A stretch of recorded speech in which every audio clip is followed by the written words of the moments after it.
Dalam membina masyarakat Islam di Madinah, Rasulullah SAW mempersaudarakan kaum Muhajirin dan Ansar. Seperti Abu Bakar, beliau persaudarakan dengan Harithah bin Zaid, Ja'far bin Abi Thalib dengan Muadz bin Jabal, Umar bin Khattab dengan Itbah. Begitu seterusnya. Tiap-tiap orang dari kaum Ansar dipersaudarakan dengan kaum Muhajirin, dan persaudaraan ini hukumnya sebagai saudara kandung. Pertanyaan, bagaimana caranya persaudaraan tersebut? Apa makna dan hukumnya sebagai saudara kandung? Pertama saya jawab dari pertanyaan kedua dulu. Jadi ini bukan saudara kandung. Saya jawab dulu pertanyaan kedua. Ini bukan saudara kandung, tapi saudara seiman. Karena istilah saudara kandung harus satu ayah atau satu ibu. Jadi kandung itu Bapak Ibu sekalian juga perlu kita perluskan. Di Indonesia ini ada salah paham ya. Dianggap kandung itu kalau cuma seayah seibu. Salah. Dalam Islam, terutama kalau Bapak Ibu mempelajari hukum warisan, itu masuk ya. Kandung itu masuk di dalamnya saudara seibu atau saudara seayah. Ya, misal seorang janda punya anak, kemudian nikah sama seorang laki-laki lagi, lalu hamil punya anak lagi. Anak yang kedua sama anak yang pertama satu ibu kan. Walaupun ayahnya beda. Ini namanya kandung, saudara kandung namanya. Jadi saudara seayah seibu atau seayah saja. Kan gitu.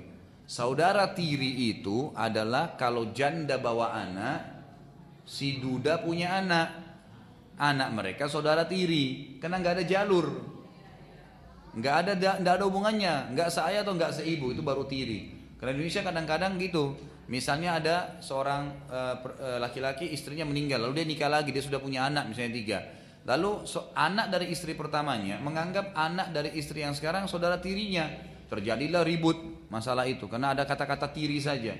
Ini kalimat-kalimat ini perlu diperbaikin gitu kan. Jadi saudara kandung itu definisinya. Tapi kalau saudara yang antara Muhajirin dan Ansar ya, dan antara muslim dengan muslim, itu bukan saudara kandung tapi saudara seiman. Itu yang diistilahkan dengan ukhuwah, persaudaraan. Persaudaraan dalam Islam ini ada 2 macam. Ada yang sifatnya individual, ada yang sifatnya umum. Semua umat Islam harus saling mencintai. Itu ukhuwah umum. Ada yang ukhuwah yang lebih khusus, individual. Yang Nabi SAW lakukan itu. Saudarakan fulan sama fulan, fulan sama fulan, dan seterusnya. Itu persaudaraan secara khusus gitu kan, secara individu. Manfaatnya ini adalah bagaimana agar mereka saling mengingatkan dalam ketaatan dan ya saling melarang dari kemaksiatan. Makanya dalam salah satu hadis kan ada 7 golongan dalam hadis Sahih riwayat Bukhari, 7 golongan yang Allah naungi di hari kiamat, di mana tidak ada naungan kecuali naungan Allah. Di antaranya adalah 2 orang yang saling mencintai karena Allah, berkumpul karenanya dan berpisah karenanya. Selama masih dalam ketaatan mereka bersahabat, selama ada yang bermaksiat diingatkan tidak mau, mereka berpisah. Ini yang dimaksud tadi persaudaraan dalam Islam seperti ini, ya seperti ini. Kalau bagaimana caranya? Yang paling pertama yang Anda harus lakukan adalah kalau Anda melihat seseorang yang ahli ibadah bagus, gitu kan, maka Anda disunnahkan untuk mengucapkan kepadanya, inni uhibbuka fillah. Kalau laki-laki, ya tentu ini harus sesama jenis ya, laki-laki sama laki-laki, perempuan dengan perempuan. Jangan lagi nanti kata-kata ini dipakai untuk membenarkan ta'aruf atau pacaran lagi, yang dikatakan ada pacaran Islami gitu. Ya. Ini tidak ada semuanya. Jadi laki-laki sama laki-laki, perempuan sama perempuan. Kalau yang sifatnya khusus, kalau yang sifatnya umum boleh. Seperti saya mengatakan misalnya di majelis ini, Bapak Ibu sekalian, inni uhibbukum fillah. Itu boleh. Bapak Ibu, saya cintai kalian semua karena Allah. Itu boleh secara umum. Umat Islam semua boleh, kan gitu. Tapi kalau yang khusus nggak boleh kecuali sesama jenis. Laki-laki sama laki, perempuan, seperti perilaku Nabi SAW mempersaudarakan antara laki-laki sama laki-laki di zaman beliau SAW yang tadi Muhajirin dan Ansar gitu. Nah Bapak Ibu sekalian, disunnahkan paling pertama sekali adalah kita kalau melihat kelebihan ibadah dari saudara kita, maka kita datang dan mengucapkan kepadanya inni uhibbuka fillah. Kalau laki-laki inni uhibbuki fillah, kalau perempuan kan gitu. Jadi saya mencintai kamu karena Allah. Sesuai dengan hadis Bukhari, pernah ada seorang sahabat melihat sahabat yang lain lagi bagus sekali ibadahnya. Lalu dia berkatakan, saya suka orang ini. Lalu kata Nabi SAW, kejarlah dia dan ucapkan di depan mukanya. Katakan kepadanya, inni uhibbuka fillah. Gitu kan?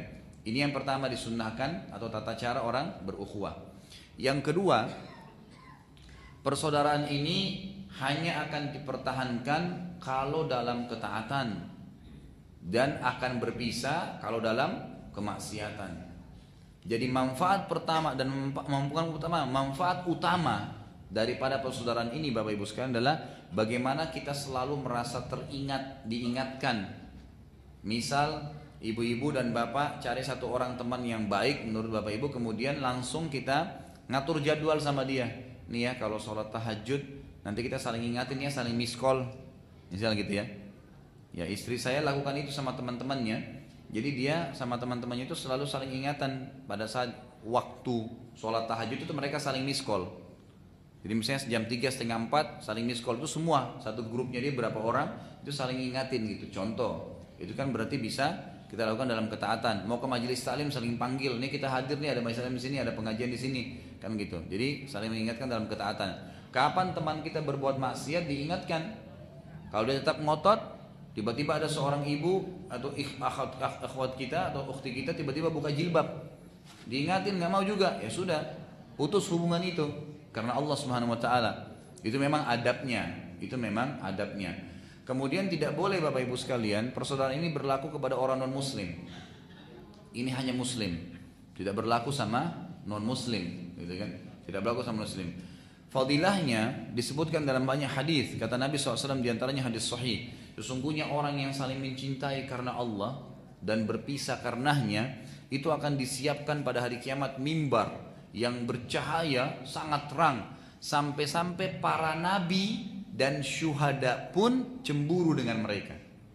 Siapkan mimbar yang mereka akan tampil di mimbar itu, orang semua lihat di hari kiamat. Ini orang saling mencintai karena Allah.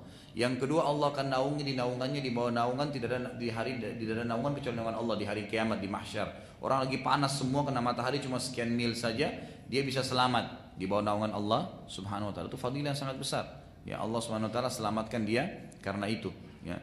Kemudian juga temannya dia, saudaranya itu bisa memberikan syafaat untuknya pada hari kiamat. Ya, bisa memberikan syafaat pada hari kiamat. Ada sahabat Nabi, dua orang yang saling mencintai karena Allah, kemudian dia hadir di perang Uhud. Pada saat sebelum mereka pisah gitu kan, lalu pada saat masuk menyerang musuh, mereka saling mewasiatkan, siapa yang mati duluan jangan lupa dia berikan syafaat saudaranya, karena kan orang mati syahid dapat syafaat, memberikan syafaat 70 keluarganya gitu kan. Jadi pada saat temannya jatuh ya di depan teman sahabatnya, sahabatnya pun itu menjatuhkan dirinya lalu berkata, jangan kamu lupa syafaatmu untukku hari kiamat. Lalu mati temannya, mati syahid itu. Kan gitu. Ini contohnya. Kemudian contoh yang lain juga, ada dua orang sahabat yang saling mencintai karena Allah, kemudian temannya itu mati, meninggal. Saya lupa kalau salah Amr namanya, dengan ada satu lagi. Itu hari kalau saya pernah saya sampaikan kisahnya. Kemudian meninggal saudaranya.